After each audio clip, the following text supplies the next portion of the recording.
Bonjour tout le monde, j'espère que vous allez bien. Aujourd'hui, je vais répondre à la question qu'on me pose le plus souvent, comment écrire à un acteur? Ça peut paraître compliqué comme ça, mais vous verrez, c'est très simple. Je vous explique ça.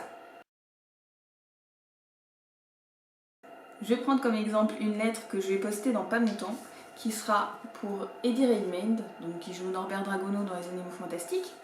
Donc dans l'enveloppe pour Eddie, j'ai mis ma petite lettre, on en reparlera après, une enveloppe à mon adresse et des photos. Donc là j'en ai 3. Une des Animaux Fantastiques et 2 portraits de lui. Cette fameuse lettre en général vous pose beaucoup de problèmes. Donc moi, celle-ci je l'ai faite à l'ordinateur. D'habitude je l'ai fait à la main, mais là comme j'envoie beaucoup de courriers en même temps, j'ai préféré tout taper. Ce que vous dites à l'intérieur c'est très subjectif, c'est selon ce que vous avez envie de dire. Si vous n'avez pas d'idée, je peux vous donner un peu globalement les grosses lignes de ce que je mets. Déjà en tête, n'oubliez pas de remettre votre adresse au cas où votre lettre serait séparée de l'enveloppe pour le retour, c'est déjà arrivé. Donc moi, dans mes lettres, en général au début je demande des nouvelles de l'acteur. Je me présente, je dis mon âge, mon prénom, où est-ce que j'habite, voilà, je parle un petit peu, pas grand chose, hein, je fais 3-4 lignes là-dessus, mais voilà, je parle un petit peu de moi. Comme je vais beaucoup en Angleterre, en général je le dis aussi.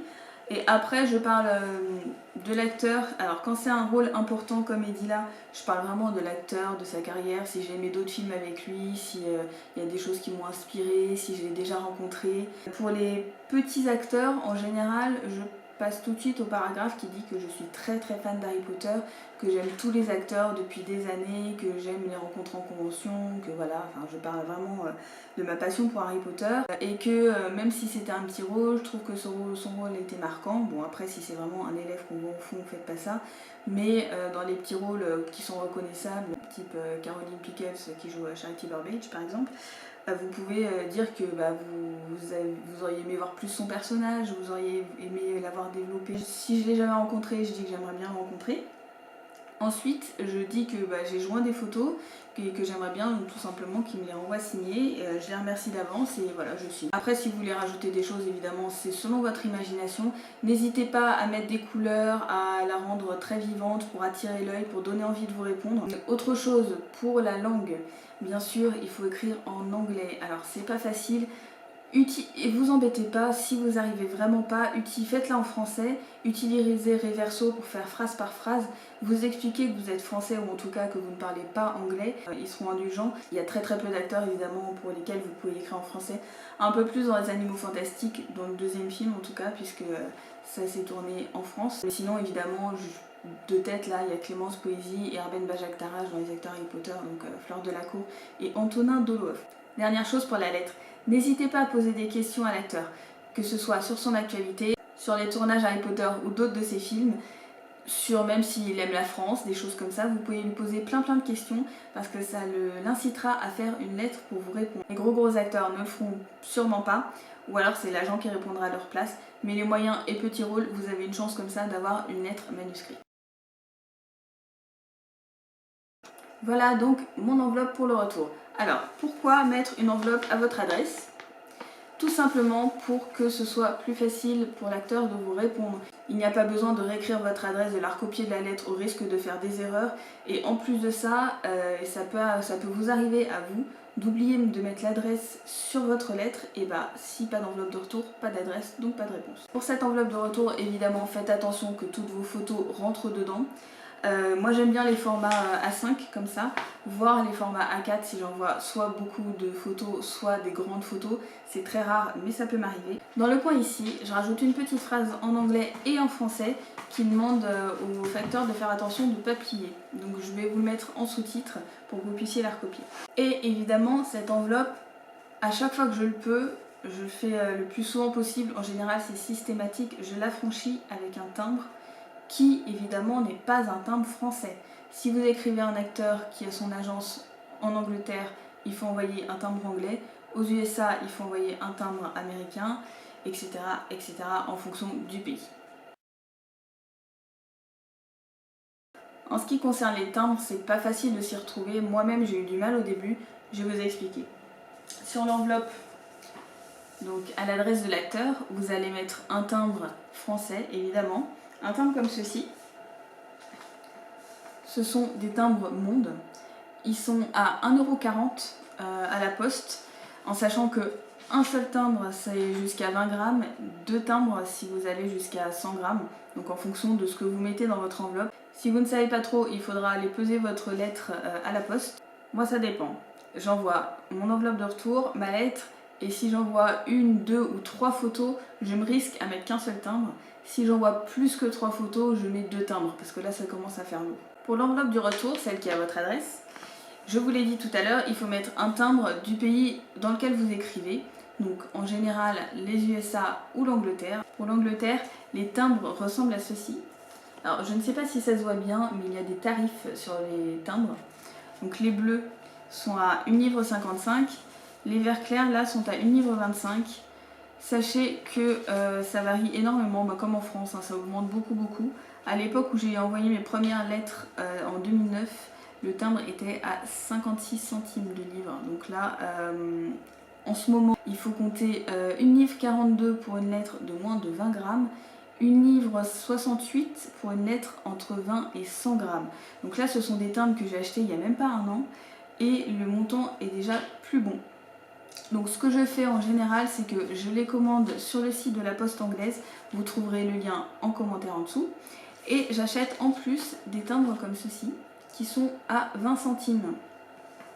Donc comme ça, par exemple, mes timbres à 1,25 livre, je mets un timbre à 20 centimes et ça fait 1,45 livre, ce qui correspond à peu près à ma 1,42 livre pour mes lettres de moins de 20 grammes. Si vous envoyez que 3 photos, 4 maximum, même si l'acteur joint une lettre, je pense que 20 grammes ça peut suffire. Si vous envoyez plus, mettez 1,68 livre de timbre. Pour les USA, j'ai ces timbres là que j'ai achetés il y a quelques années.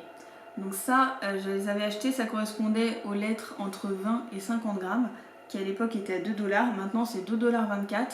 Entre 0 et 20 grammes, ils sont à 1,20 $, et entre 50 et 100 grammes, ils sont à 5,36 $.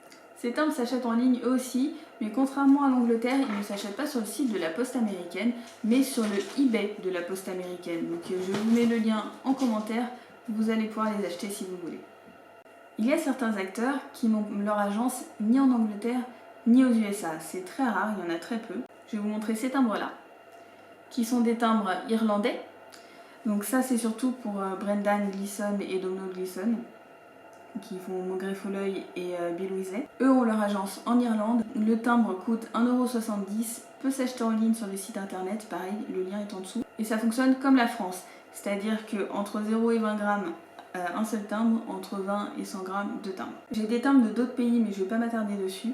Ceux-là, c'est des timbres qui sont à 2 $, c'est des timbres australiens. Il y a eu une époque où on pouvait acheter des timbres australiens en ligne et les faire livrer en France. J'ai vérifié pour faire cette vidéo, ce n'est plus le cas. Je suppose que c'est à cause de la pandémie, donc j'espère que ça reprendra bientôt. Je les avais achetés surtout pour le casting de Cursed Child, donc à Melbourne, à qui je voulais écrire, je n'ai pas eu le temps. Ces timbres-là donc sont à 2 $. Il faut compter pour une enveloppe jusqu'à 50 grammes, 3,20 $, donc il faudra en mettre 2. Et les derniers timbres, ce sont ces timbres-là, donc des timbres canadiens. Ils vont me servir surtout pour Cursed Child au Canada, donc ce sera ouvert à Toronto. C'est toujours bien d'en avoir aussi parce qu'il y a beaucoup de tournages qui sont au Canada et donc pour une lettre de dernière minute, c'est toujours très pratique. Pour le Canada, il faut compter 2,71 $ pour une lettre jusqu'à 30 grammes, 3,88 $ pour une lettre jusqu'à 50 grammes et 6,39 $ pour une lettre jusqu'à 100 grammes. Alors si en général la plupart des acteurs ont des photos, c'est surtout valable pour les acteurs qui ont des gros ou des moyens rôles.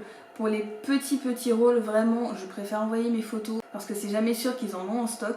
Ça m'est déjà arrivé qu'on me réponde en disant que, soit en disant merci d'avoir mis une photo, soit en disant oh là là, t'es ma première lettre de fan, je suis très content, donc pas de photo en réserve. Je préfère aussi en envoyer plusieurs, donc là il dit j'en mets 3. Parce que tout simplement l'acteur va m'en signer plusieurs. Il dirait mais oui c'est sûr, son agent peut en envoyer une, mais ce sera une seule. Et là, si jamais j'ai une réponse, j'en aurai 3 de signes.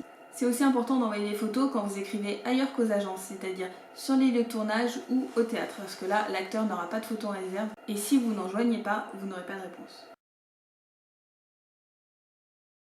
Et malheureusement non, les photos qu'on envoie aux agences ne sont pas forcément toujours signées par l'acteur. Pour les rôles très importants, style le trio, Emma, Dan, Rupert, vous allez recevoir une photo, ce qu'on appelle une PP ou pré-imprimée. C'est une photo c'est une très belle photo, mais où la signature est une copie, ce n'est pas un original. Ils sont très bien faits avec un marqueur, donc des fois c'est même difficile de les différencier d'un véritable autographe, mais ça reste une copie d'autographe. Pour les acteurs très connus, je ne suis pas sûre que ce soit le cas dans les acteurs d'Harry Potter, mais ça peut arriver pour plein d'autres acteurs. Il y a aussi des secrétaires qui signent à la place des acteurs, donc ça se voit très facilement quand on compare des autographes reçus en main propre à des conventions, des avant-premières, des choses comme ça, aux autographes qu'on a eu par courrier en écrivant aux agences. Et dernière chose, il y a aussi ce qu'on appelle les autopens. Donc c'est en fait des signatures qui sont faites par une machine tout simplement. La signature de l'acteur est pré-rentrée et c'est une machine qui signe exactement comme l'acteur aurait fait. Elles sont vérifiables quand vous recevez 2 photos signées de 2 façons complètement identiques. Là vous saurez que c'est une photo autopen et donc pas signée par un acteur mais juste par une machine qui imite en fait la signature de l'acteur. Pour savoir si votre autographe est authentique ou pas, déjà si l'acteur vous a fait une lettre ou un petit mot pour vous répondre, c'est sûr que c'est lui qui a signé les photos. Si c'est des tout petits rôles, c'est sûr que c'est lui qui a signé les photos. Après, pour être sûr à 100%, on ne peut pas. Il faut soit les comparer avec des autographes obtenus en personne, soit les envoyer à des sociétés. Il existe des sociétés de certification d'autographes. Donc vous envoyez vos autographes par courrier, vous payez une certaine somme et vous les renvoie avec un certificat d'authenticité. Pour ce qui est des adresses des agences des acteurs, elles sont tout simplement sur mon site harrypotterautographe.com que j'essaye de mettre à jour très régulièrement. Pour les lieux de tournage, c'est très difficile d'en trouver sur internet. Je vous invite à regarder sur le forum du site fanmail.biz. Les gens postent de temps en temps quand ils reçoivent des courriers via les lieux de tournage. C'est très rare, mais ça arrive. Donc allez jeter un coup d'œil. Pour les théâtres, suivez ma page Facebook parce qu'en général, je mets les adresses des théâtres pour écrire aux acteurs. Évidemment, en ce moment, c'est un petit peu compliqué avec la pandémie, mais à mon avis, il va falloir attendre 2021 pour voir les théâtres reprendre vraiment complètement. Pour résumer, dans votre enveloppe pour l'acteur, ici, vous collez un timbre comme ceci, qui est un timbre français Monde, qui est violet. Vous mettez dedans votre lettre.